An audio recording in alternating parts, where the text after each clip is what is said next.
BBC news আন্তর্জাতিক সংবাদে আপনাকে স্বাগতম। শুরুতেই সংবাদ শিরোনাম, এরপর বিস্তারিত।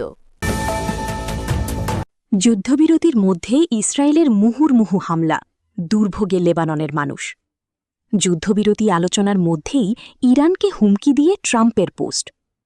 পারমাণবিক অস্ত্র নিয়ে নিজেদের অবস্থান জানাল ইরান।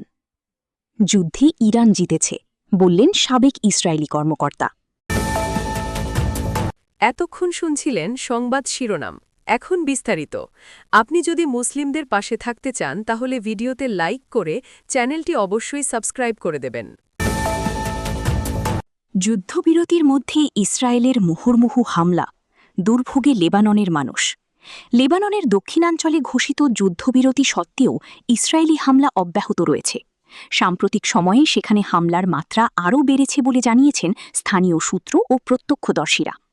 শনিবার ২৩ মে একদিনেই দক্ষিণ লেবাননের বিভিন্ন এলাকায় অন্তত ৪০টি হামলা চালিয়েছে ইসরায়েল। এসব হামলায় কয়েকজন নিহত হয়েছেন, খবর আল জাজিরার। এদিন ড্রোন থেকে ছোড়া ক্ষেপণাস্ত্রে এক সিরীয় নাগরিক নিহত হন। পৃথক আরেকটি ড্রোন হামলায় প্রাণ হারান এক তরুণ লেবানিজ। এছাড়া আরব সালিম শহরে চালানো বিমান হামলায় আরও হতাহতের ঘটনা ঘটে। স্থানীয় সূত্র জানায়, হামলার পর উদ্ধারকর্মীরা ঘটনাস্থলে পৌঁছালে সেখানে আবারও হামলা চালানো হয়। এতে এক প্যারামেডিক নিহত হন। দক্ষিণ লেবাননের চলমান পরিস্থিতি সাধারণ মানুষের জীবনকে আরও কঠিন করে তুলেছে। অনেকেই এখন সিদ্ধান্তহীনতায় ভুগছেন। নিজেদের বাড়িঘরের কাছাকাছি থেকে ঝুঁকি নিয়ে বসবাস করবেন নাকি দীর্ঘমেয়াদী বাস্তুচ্যুত অবস্থায় অন্যত্র থাকবেন, এ নিয়ে দোটানায় দিন কাটছে অনেকেরই। স্থানীয় বাসিন্দাদের অনেকে মনে করছেন, ইসরায়েল, ইরান ও যুক্তরাষ্ট্রের মধ্যে সম্ভাব্য কোনো সমঝোতা হলেও তা দক্ষিণ লেবাননের পরিস্থিতিতে খুব বেশি প্রভাব ফেলবে না। যুদ্ধবিরতি আলোচনার মধ্যেই ইরানকে হুমকি দিয়ে ট্রাম্পের পোস্ট। ওয়াশিংটন ও তেহরানের মধ্যে যুদ্ধবিরতি আলোচনা যখন সম্ভাব্য অগ্রগতির দিকে এগোচ্ছে, ঠিক তখনই যুক্তরাষ্ট্রের প্রেসিডেন্ট ডোনাল্ড ট্রাম্প আবারও ইরানকে প্রকাশ্যে হুমকি দেওয়ার পুরনো কৌশলে ফিরেছেন। এবার তিনি কৃত্রিম বুদ্ধিমত্তা এআই দিয়ে তৈরি একটি যুদ্ধের ছবি শেয়ার করেছেন, যার ক্যাপশন ছিল অ্যাডিওস, বিদায়। মধ্যপ্রাচ্যের সংঘাতকে ঘিরে উত্তেজনাপূর্ণ পরিস্থিতির মধ্যে প্রকাশিত ওই ছবিতে দেখা যায় একটি মার্কিন ড্রোন ইরানের পতাকাবাহী নৌযানগুলোর দিকে হামলা চালাচ্ছে। কয়েক মাস ধরে চলা আঞ্চলিক যুদ্ধের অবসান এবং কৌশলগতভাবে গুরুত্বপূর্ণ হরমুজ প্রণালী পুনরায় খুলে দেওয়ার লক্ষ্যে সম্ভাব্য একটি চুক্তি নিয়ে আলোচনা চলার মাঝেই ট্রাম্প এই পোস্টটি দিলেন।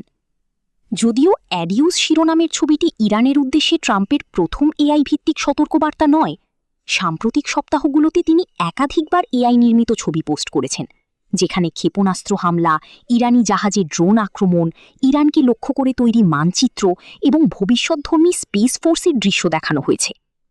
একদিকে মার্কিন কর্মকর্তারা সম্ভাব্য চুক্তি নিয়ে আশাবাদ ব্যক্ত করছেন, অন্যদিকে ইরানের সামরিক নেতারা যুদ্ধ আবার শুরু হলে পাল্টা জবাবের হুঁশিয়ারি দিয়ে যাচ্ছেন। পারমাণবিক অস্ত্র নিয়ে নিজেদের অবস্থান জানালো ইরান। পারমাণবিক অস্ত্র নিয়ে নিজেদের অবস্থান জানিয়েছে ইরান।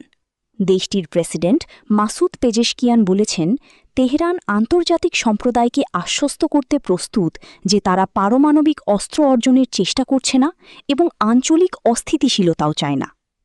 রোববার ২৪ মে এক বক্তব্যে পেজেশকিয়ান বলেন, আয়াতুল্লাহ আলী খামেনির শাহাদাতের আগেই ঘোষণা করেছিলাম এবং এখনও সেই অবস্থান পুনর্ব্যক্ত করছি। আমরা বিশ্বকে আশ্বস্ত করতে প্রস্তুত যে আমরা পারমাণবিক অস্ত্র চাই না। তিনি বলেন, ইরান মধ্যপ্রাচ্যে অস্থিতিশীলতা চায় না, বরং বৃহত্তর ইসরায়েল গঠনের স্বপ্ন দেখা ইসরায়েলি শাসনই এই অঞ্চলকে অস্থিতিশীল করতে চায়। তবে একই সঙ্গে পেজেশকিয়ান জোর দিয়ে বলেন, ইরানের আলোচকরা কোনো অবস্থাতেই দেশের মর্যাদা ও সম্মানের প্রশ্নে আপোস করবেন না। যদিও ইসরায়েল ও যুক্তরাষ্ট্রের দাবি, ইরানের কাছে ৪০০ কিলোগ্রামেরও বেশি ইউরেনিয়ামের মজুত রয়েছে, যা এমন পর্যায়ে সমৃদ্ধ করা হয়েছে যে প্রযুক্তিগতভাবে এটি অস্ত্র তৈরির উপযোগী হতে আর মাত্র একটি ছোট পদক্ষেপ দূরে। তাদের মতে এটিকে আরও সমৃদ্ধ করা হলে ১১টি পারমাণবিক বোমা তৈরির জন্য তা যথেষ্ট। এদিকে পাকিস্তান, ইরান ও যুক্তরাষ্ট্রের মধ্যে উত্তেজনা কমানোর লক্ষ্যে মধ্যস্থতার চেষ্টা চালিয়ে যাচ্ছে। যুদ্ধে ইরান জিতেছে, বললেন সাবেক ইসরায়েলি কর্মকর্তা। ইসরায়েলের সাবেক জ্যেষ্ঠ কর্মকর্তা ও অবসরপ্রাপ্ত মেজর জেনারেল গিওরা আইল্যান্ড দাবি করেছেন, সাম্প্রতিক সংঘাতে ইরানই জয়ী হয়েছে। ইসরায়েলের চ্যানেল 12কে দেওয়া এক সাক্ষাৎকারে তিনি বলেন, ইরান কিছু পয়েন্টের ব্যবধানে হলেও পরিষ্কারভাবে যুদ্ধ জিতেছে। তার মতে যুদ্ধের ফলাফল এখন স্পষ্ট এবং ইরান এ ফল নিয়ে বেশি সন্তুষ্ট হতে পারে। তিনি আরও বলেন, যুক্তরাষ্ট্র বর্তমানে কঠিন পরিস্থিতিতে রয়েছে আর এতে ইসরায়েল আরও বড় সমস্যায় পড়েছে। গিওরা আইল্যান্ড বলেন, হামলার পরও ইরানের শাসন ব্যবস্থা অটুট রয়েছে এবং দেশটি শক্ত অবস্থান দেখাতে সক্ষম হয়েছে। তিনি জানান, যুক্তরাষ্ট্র এখন চায় হরমুজ প্রণালীতে আগের পরিস্থিতি ফিরে আসুক এবং ইরানের ওপর নৌ অবরোধ তুলে নেওয়া হোক। তার দাবি, আগে যুক্তরাষ্ট্র ইরানের পারমাণবিক কর্মসূচি, ক্ষেপণাস্ত্র এবং আঞ্চলিক মিত্রদের নিয়েও আলোচনা চাইত, কিন্তু এখন তারা শুধু সংঘাত বন্ধ করার দিকেই মনোযোগ দিচ্ছে। উল্লেখ্য, গত ফেব্রুয়ারিতে যুক্তরাষ্ট্র ও ইসরায়েল ইরানের বিরুদ্ধে সামরিক অভিযান শুরু করে। পরে পাল্টা জবাব দেয় ইরান। এরপর যুদ্ধবিরতির ঘোষণা আসে।